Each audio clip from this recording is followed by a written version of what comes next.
What's good, Lakers family? Well, there we have it. Dan done turned down the job. I can't say I'm surprised, man. A lot of people been saying that if he flew back home to Connecticut, he wasn't going to take the job. If he had to ponder over the job, he wasn't going to take the job.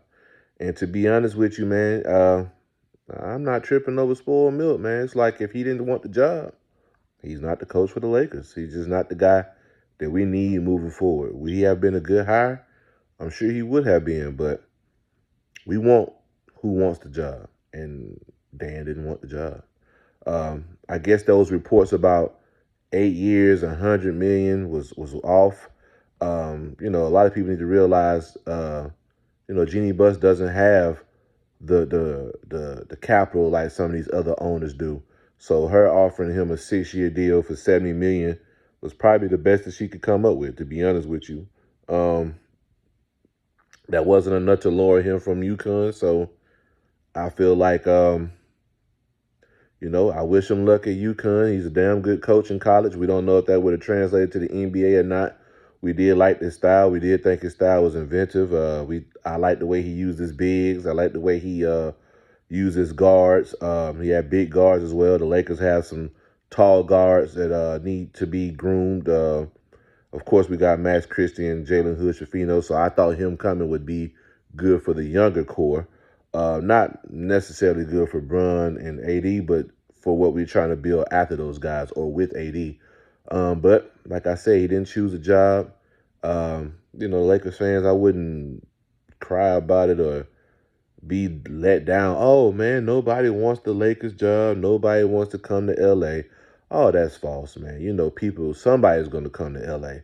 I do think the Lakers need to do anything they can to make sure they hire the right guy. And you never really know who's the right coach until that person gets in the door, man. I'm not trying to be funny, but Lakers fans didn't like the Frank Vogel hire. But Frank came in and got us a ring. I think Frank was fired prematurely. I also think that Darvin Ham was fired prematurely. Those guys wasn't dealt the best team, had to deal with injuries.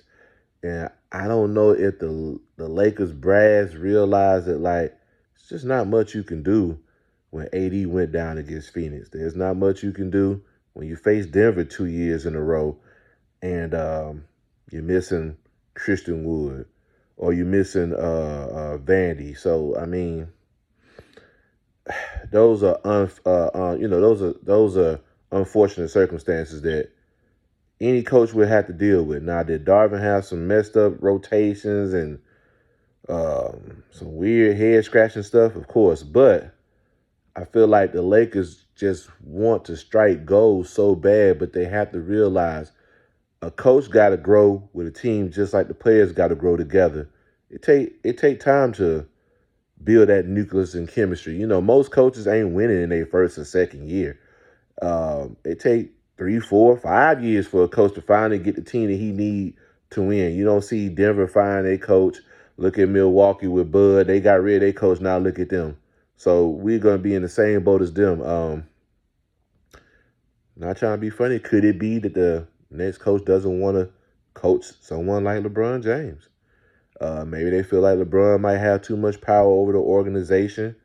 Maybe they feel like, hey, man, I want to be able to run the show, whether that's drafting players, free agency, and maybe the Lakers are not willing to give up all that control. So, in my opinion, it looks like maybe J.J. Redick might end up being the coach